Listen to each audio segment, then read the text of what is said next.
การปฏิบัติธรรมจริงๆบ่ได้มีอย่างยากสิมันยากเพราะว่าเฮาบ่ทำความเห็นให้มันตรงกับการได้ยินได้ฟังจากที่ต่างๆจังซี่ส่วนมากมันไปทางอันศักดิ์สิทธิ์หรือว่าขอหรือให้สิ่งศักดิ์สิทธิ์อื่นๆมาปกป้องคุ้มครองเจ้าของเองหรือดลบันดาลจังซี่เฮาไปเชื่อพี่สางนางไม้เทวดาอินพรหมว่าดลบันดาลได้ส่วนมากมันสิถูกปกปิดตัวนี้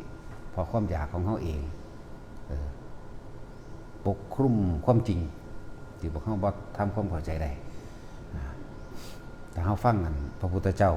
จริงแล้วนะคือถ้าเฮาทำความเข้าใจในธรรมจักรปวัตตนสูตรจังซี่ทำความเข้าใจในอทิตตปริยายสูตรหรืออนัตตลักษณะสูตรหรือถ้าคนได้ศึกษามงคล38นะมงคลที่ปณีหรือมงคล38หนังสือเล่มเดียวหรือมงคล38ทำความเข้าใจได้เบิดทุกอย่างแล้วก็เฮาสิรู้เห็นไปตามความเป็นจริงได้แล้วก็การดำเนินชีวิตของเฮาก็สิบ่ผิดพลาดความเห็นต่างๆก็สิบ่ไหลไปตามความเชื่อจากสิ่งศักดิ์สิทธิ์ความเชื่อจากที่ได้ยินได้ฟังมาที่น้อมไปในทางที่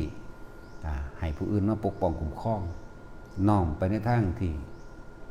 คิดว่ามีผู้ดลบันดาลนั่นแหละนี่แหละแต่ทุกคนเข้าใจถ้าได้ศึกษาหนังสือเล่มเดียวคือคัมภีร์ที่ปณีหรือมงคลที่ปณีมงคล38นั่นแหละที่พวกเขาพากันสวดอเสวนาจะพาลานังปันทิตานันจะเสวนานี่เล่มเดียวเท่านี้สามารถจบเบิดโลกได้เลยเพราะมันสิบอกในเนื้อหาทั้งในนี่บอกความจริงเบิดทุกอย่างบ่ให้คบคนพาลบ่สนทนากับคนพาลให้คบนักปราชญ์บัณฑิตบูชาบุคคลที่ควรบูชาคนที่ทำคุณประโยชน์ต่อโลกเรียกว่าบุคคลที่ควรบูชาจังซี่สงเคราะห์บุตรและภรรยาเลี้ยงชีวิตโดยชอบมันนี่หลายอย่างใน38อย่างนั่นแหละที่นี่แม้นเฮาบ่มีโอกาสได้รู้ได้เรียนในมงคลที่ปณีนั่นเฮาก็ฟังตามที่เพิ่นแสดงโลดพระนักปฏิบัติจริงๆเขาเจ้าสิแสดงเฉพาะที่มันจริงหรอกเขาเจ้าสิบ่ให้ไปถือเลิกงามยามดีสะเดาะเคราะห์เสียเข็ญบ่ให้ไปบวงสรวงบ่ให้ไปมีพิธีกรรมบ่ให้ไปขอร้องอ้อนวอนแม้ท่านเพิ่นก็บ่ให้ไปขอนั่นขอนี่จังซี่แหละเพิ่นสิชี้ตรงประเด็นเข้ามาให้เฮาเห็นความอยากของเจ้าของโลดเพราะว่ามันอยากได้อยากมีอยากเป็นนั่นนี่มันเลยจึงไปขอจากสิ่งอื่นเนี่ยแต่ชี้ตรงประเด็นแล้วสัตว์โลกเป็นไปตามการกระทำของเฮาเองนะเป็นเครื่องยืนยันเป็นเครื่องตัดสินของตนเองบ่มีผู้ใดมาดลบันดาลสาปแช่งให้เราบาดเจ็บทุกข์หรือตกนรกมกหมายใดบ่มีผู้ใดมาให้พรให้พวกเข้าขึ้นสวรรค์ใดให้รวยใดบ่มีแต่ตัวเองทำเองทั้งนั้นนี่แหละครับว่าทุกสิ่งทุกอย่างเกิดขึ้นจากการกระทำของเขาเองแต่ว่าต้นเหตุอันสำคัญคือสัมมาทิฏฐิความเห็นตรงตามความเป็นจริงเด้เห็นประจักษ์ใจตามความจริงนี่แหละเขาก็เอาชีวิตเก่าเฮาที่เทียบมานั่นแหละที่ผ่านมาแล้วตะกี้เคยไปท่านหยังกระสร้างไปหาขอนั่นขอนี่ก็บ่เห็นว่ามันได้นี่น้อมเข้ามาว่าได้หรือบ่ได้นี่เจ็บไข้ได้ป่วยก็แล่นให้พี่เจ้าผู้ตารักษาจังซี่กับผู้ตายก็มีผู้บ่ตายก็มีนี่มันขึ้นอยู่กับหยังนั่นแหละให้เห็นตามความเป็นจริงสุดท้ายจังว่าสำคัญได้อันคำว่าความเห็นถูกต้องตามความเป็นจริงจากประสบการณ์จริงและชีวิตจริงและก็แม้นว่าชีวิตผู้อื่นก็เหมือนกันถ้าเฮาสิน้อมเข้ามาแล้วเขารวยเพราะว่าเขาขยันซื่อสัตย์ประหยัดอดทนก็ว่าไปจังซั่นแหละเขาบ่เก็บไข้ได้ป่วยเพราะว่าเขาบ่ไปคุกคีกับของมึนเมาเหล้ายาเสพติดหรือเขาทำงานกับพ่อประมาณไปจังซี่นั่นแหละหลายอย่างก็ดอกจนถึงว่า ในที่เว้ามาทั้งเบิดนี่ก็ไล่มาจากมงคล38นั่นแหละไล่มาจนถึงที่สุดว่าทำจิตให้ตั้งมั่น พุทธัสสะโรกธรรมเมหิจิตังยสนะกัมปตินี่อโศกังวิริชังเขมังเอตัมมังคารมุตตมังจิตที่ตั้งมั่นดีแล้วตั้งไว้ดีแล้วไม่หนีห่างจากฐานแล้วเป็นผู้มีความสงบระงับแล้วแม้โลกธรรมคือสรรเสริญนินทาสุขหรือทุกข์ได้มาเสียไปได้ยศและเสื่อมยศบ่อาจสามารถทำให้บุคคลผู้เช่นนั้นหวั่นไหวได้เพราะบุคคลผู้เช่นนั้นตั้งมั่นดีแล้วเรียกว่าจิตตั้งมั่นคือสมาธิเป็นสมาธิประกอบไปด้วยปัญญาคือการเห็นอนิจจัง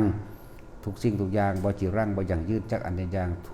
สิ่งใดสิ่งหนึ่งเกิดขึ้นล้วนแล้วแต่เคลื่อนไปสู่ความแตกดับคนเกิดขึ้นล้วนแล้วแต่เดินทางเข้าสู่ความตายสัตว์ก็เหมือนกันต้นไม้ก็เหมือนกันภูเขาเหมือนกันดินฟ้าอากาศก็เหมือนกันเนี่ยฤดูบ่แม่นแต่ฤดูฝนอย่างเดียวเบิดปีเท่าเกิดเท่าตายฤดูก็ยังเปลี่ยนแปลงเดี๋ยวก็ร้อนเดี๋ยวก็หนาวอากาศในมือเดียวมือหนึ่งมันก็ยังบ่เที่ยงบ่คงที่คงทนนี่คือการเห็นความไม่เที่ยงเห็นโดยความรู้สึกเฮาเห็นโดยความเข้าใจบ่แม่นเห็นโดยตาเห็นโดยตาก็ว่าโดยหูก็ว่าตาหูจมูกลิ้นกายลงใจก็ว่านั่นแหละแล้วมันก็คลายออกแต่นี่ที่สำคัญที่หลวงพ่อนี่เน้นอยู่ตลอดกับทุกๆคนเลยในคนปฏิบัติอย่าหนีออกจากฐานที่ตั้งแห่งจิตสำคัญเป็นเรื่องใหญ่เป็นเรื่องต้องทำความเข้าใจ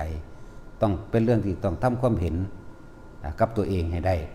ฐานที่ตั้งแห่งจิตหรือว่าสมาธิคือจิตตั้งมั่นมันตั้งมั่นอยู่ใสตั้งอย่างอยู่ในฐานนี่ต้องเป็นฐานเดียวเป็นเอกะเป็นหนึ่งเอกคตาจิตเอกตาลมอันเป็นอุเบกขาที่เฮาเน้นย้ำให้ทุกคนมาฝึกเอาด้วยอานาปานสติคือลมหายใจเข้าออกถ้าคนเฮาฝึกลมหายใจเข้าออกแล้วเมื่อจิตตั้งมั่นดีแล้วอาการปีติมันก็เกิดปีติปัสสธิเนี่ยจิตก็ผ่อนคลายเป็นคนบ่เรื่องมากเป็นคนบ่คอยสูงสิงกับความเห็นของไผคำว่าสูงสิงคือบ่คอยไปยืนยันตัดสินผิดถูกหรือนั่นนี่ครับผู้ใดจิตตั้งมั่นทำความรู้สึกอยู่ในกายนั่นแหละลมหายใจเป็นฐานที่ตั้งอันนึงเป็นทางเดินคือกายในกายคือลมหายใจเข้าออกหนึ่งเวทนาในเวทนาคือทำความรู้สึกอยู่ในฐานที่ตั้งแห่งจิตที่บอกว่าอุณาโลมหัวมั่งกะช่างอุณาโลมหรือการมาผ่ากะช่างอยู่แค่นี้กายเวทนาจิตในจิตก็คือสติกำกับจิตคือการรู้ทันความคิดนั่นเองว่าสติกำกับจิตก็ว่าจิตในจิตก็ว่านะที่นี่คือพยายามทำความเห็นและความหมายให้ทุกคนเข้าใจในตนเองคำว่าธรรมคือหยังธรรมคือสิ่งทั้งหลายทั้งปวงบ่ว่าสิเป็นรูปธรรมและนามธรรมนั่นรูปธรรมคือเฮาเห็นบุคคลเกิดมาตายสัตว์เกิดมาตายต้นไม้เกิดมาตายเหมือนกันเบิดนี่แหละธรรมภายนอกรูปธรรมภายในคือความรู้สึกของเฮาเองเรากำลังยึดมั่นถือมั่นกับสิ่งใดเราก็เป็นทุกข์กับสิ่งนั้นนั่นแหละจึงบอกว่าพยายามอยู่ให้มันเป็นเอกคตาจิตที่ตั้งมั่นในความเป็นกลางในความรู้สึกอันเป็นอุเบกขาว่าทุกคนมาฝึกเมื่อฝึกได้แล้วดีแล้วนั่นแหละจะเป็นเครื่องอยู่เป็นอาหารจิตทิพยาหาร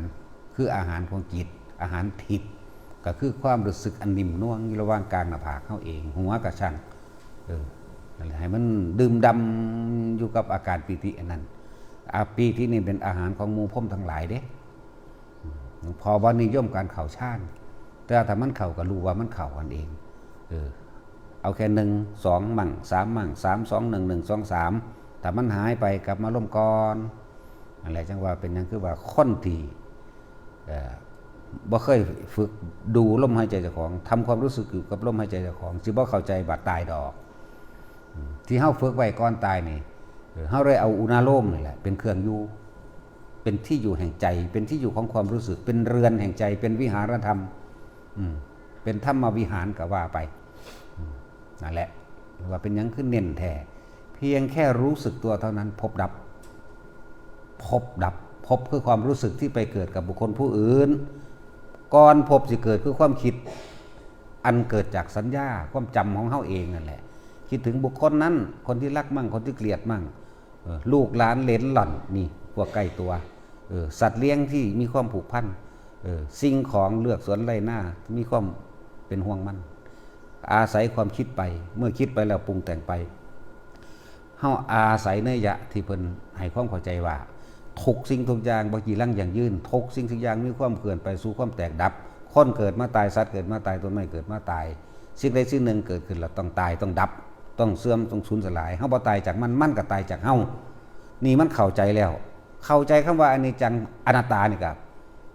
พ่อแล้วนะบ่หาแต่ไปรู้หยังมากก็ได้บัดนี้เข้าใจแค่ว่าถ้าเกิดดับ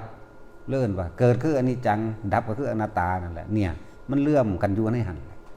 แล้วเขาจึงหาเครื่องอยู่แห่งความรู้สึกตัวเองไม่ไปมีความรู้สึกอยู่กับบุคคลสัตว์สิ่งของดินฟ้าอากาศนั่นหาเครื่องอยู่ทำความรู้สึกอยู่ในกายพบดับพบก่อนมันสิเกิดมันต้องใส่ความคิดไปแล้วก็เกิดอารมณ์นั่นแหละคือพบพอใจแต่ไปทั้งโลกไปละเกิดเหมือนเดิมเกิดแบบโลกสัตว์เดรัจฉานมั่งไม่พอใจนรกบัดตีไหมความรู้สึกของเฮาไหมความรู้สึกบ่พอใจนี่นรกบัดเด้ความรู้สึกถ้าพอใจยังมาแยกออกพอใจในหยังพอใจดีใจเพื่อพอใจในลูกหลานสอบได้มื้อนี้ตกต่ำคือเก่าเด้สิบอกให้เด้อตกต่ำคือเก่าพอใจดีใจขายอ้อยราคาดีมันราคาดียังราคาดีหรือยกอ้างในทรัพย์สมบัติเจ้าของมื้อนี้อบายเบิดพอใจทำบุญก็ไปเกิดคือเก่าไปเกิดไสเทวดาเนี่ยให้รู้ท่านความคิดตัวนี้คนเฮาก่อนมันสิเกิดความยินดีพอใจแล้วบ่พอใจมันต้องเกิดจากการคิดก่อนฉะนั้นเฮาจึงเอาตัวคิดนี่มาอยู่ในร่มมั่งมันอยู่ในอุณาโลมมั่งตัดความคิดออกแล้วทำความรู้สึกอยู่กับตรงกลางระหว่างหน้าผากบาดสิตายอย่าลืมเด้อคนเคยตายมันหูจักเด้มันอะอยู่ในหูดังเฮานี่เด้หายใจบ่เข้าเด้ตีบตันแต่ว่าถ้าฝึกเป็นแล้วปล่อยเลยเข้าใจว่าล่ะคือว่าแล้วว่าคนบ่ทันเคยเป็นแต่ว่าต้องฝึกเป็นบ่เป็นก็ต้องฝึกบัดสุดท้ายเข้ามามันสิแล่นเข้ามาลมหายใจคือเก่านั่นแหละแม้นบ่คิดถึงลมหายใจมันก็แปลกบ่หายใจก็บ่ตายนี่แล้วมันสิเป็นดอกอันนี้สำหรับผู้เพิ่นมีประสบการณ์แล้วผู้เพิ่นฝึกไปแล้วเด้พวกเฮาก็ฝึกไปซะก่อนที่บอกว่าเกิดหยังขึ้นก็สร้างอันดับหนึ่งที่เฮาต้องคิดถึงลมหายใจตัวเองเด้อเกิดหยังขึ้นก็สร้างวันนี้เฮาฝึกเนี่ยเฮาเลยเอา